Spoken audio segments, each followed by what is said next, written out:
उसके विपरीत है।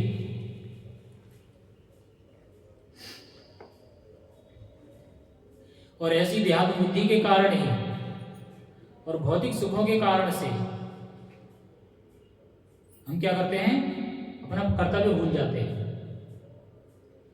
और वही हाल अर्जुन जी का भी है कि अर्जुन जो है अपना नैतिक कर्तव्य जो है, नैतिक धर्म भूल गए हैं। कहा जाता है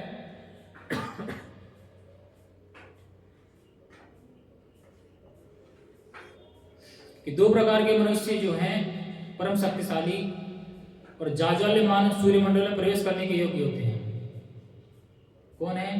एक तो जो क्षत्रिय जो श्री कृष्ण की आज्ञा से युद्ध में मरता है वो, दूसरा सन्यासी जो आध्यात्मिक अनुशीलन में लगा रहता है, यानी जो जीवन भर भगवान के कृष्ण के नाम का जप, कीर्तन, श्रवण आदि आदि क्रियाएं करते हुए अपने जीवन को बिताता है, वही भगवान के लोक में प्रवेश करता है। या तो भगवान की आज्ञा से कोई युद्ध भूमि में प्राण त्यागे, या फिर जीवन भर एक सन्यासी के जैसा, सन्यासी बनकर नहीं, सन्यासी के जैसा जीवन व्यतीत करते हुए भगवान की प्राप्ति का प्रयास करें। जरूरी नहीं है गेरुआ कपड़े पहन के हम सन्यासी बनेंगे। कपड़े पहनने से कुछ नहीं होता है, हमारे अंदर मन में भाव होना चाहिए, मन से विरक्त होना चाहिए। ऐसे कई उदाहरण हैं जो मन से विरक्त थे और उनके ऊपर भौतिक जिम्मेदारियां, भौतिक कर्तव्यों को पूरा कर रहे थे। जैसे जनक महाराज, जनक महाराज जो है मन से वैरागी थे और क्या है, उन्हें एक राज्य का कार्यभार मिला था, वो भगवान की इच्छा से उसको कर रहे थे।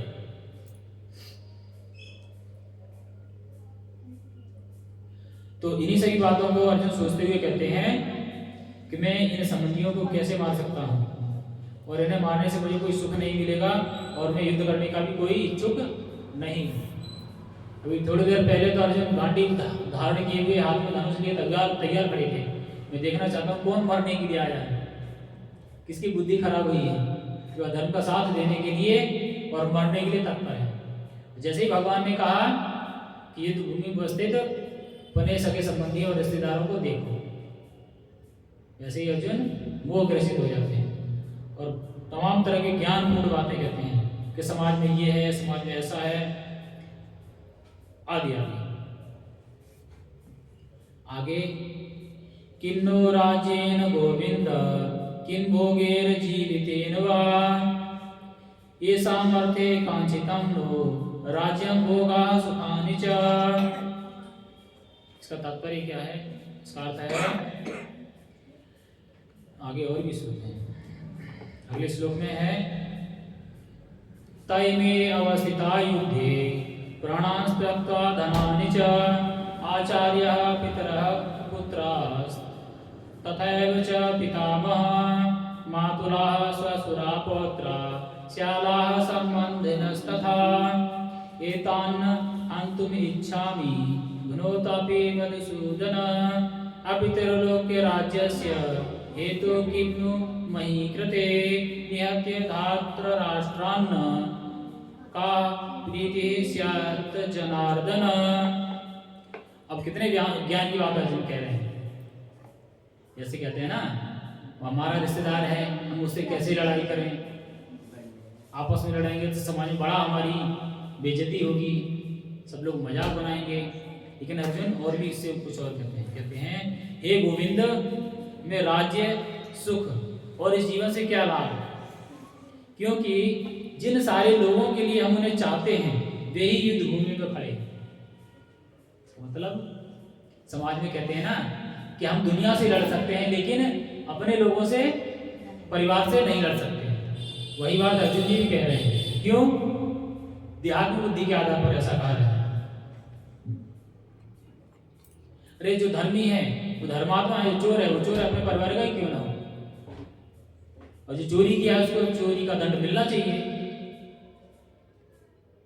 लेकिन क्या है, अपने परिवार का है तो लाख अपराध करे वो अपना है, बाहरी अगर कोई जरा सी गलती कर दे, इसने अपराध किया इसको मारो, सजा दो, क्या करते हैं कोई चोर घर में घुस जाता है, पकड़ा, पूरा मोहल्ला पर भाई पीटता है उसको, लेकिन उसको पीटने का काम किसका है? पुलिस को देना चाहिए।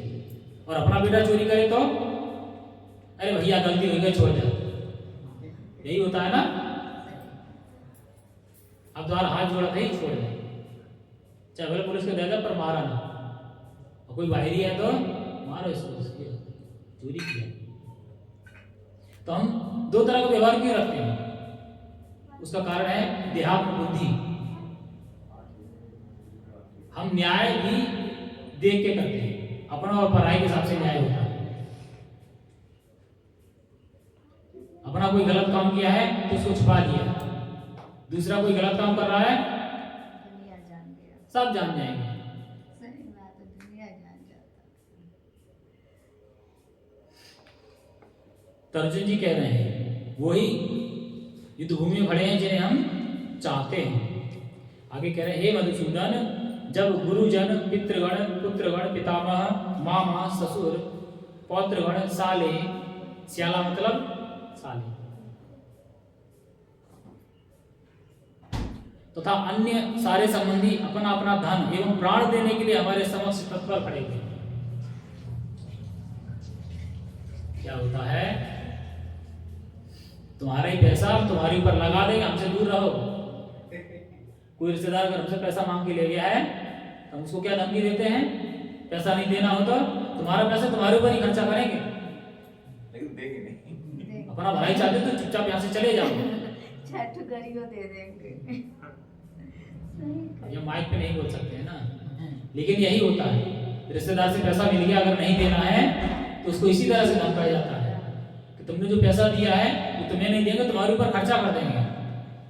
अगर आप भलाई चाह रहे हो तो चुपचाप से चले जाओ।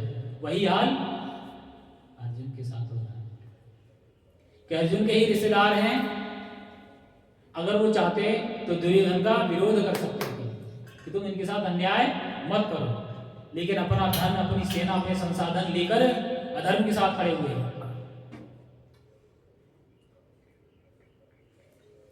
युद्ध में क्या खर्चा नहीं होता है? क्या वही धन पांडवों को नहीं दे सकते थे? चलो कोई बात नहीं, दुर्योधन आपको नहीं दे रहा है, हम दे रहे हैं, हम आपकी सहायता करते हैं, आप अपना एक नया राज्य खड़ा कर लो, कोई बात नहीं, नहीं दिया। लेकिन क्या है, जिसके साथ अन्याय हुआ है उसी के विरोध में खड़े हुए हैं। तो जो अन्याय के विरुद्ध खड़ा, अन्याय करने वाले का साथ दे रहा है, क्या वो धर्मात्मा है? ऐसे अधर्मी लोगों को तो भगवान वध करने के लिए भूमि में इकट्ठा किए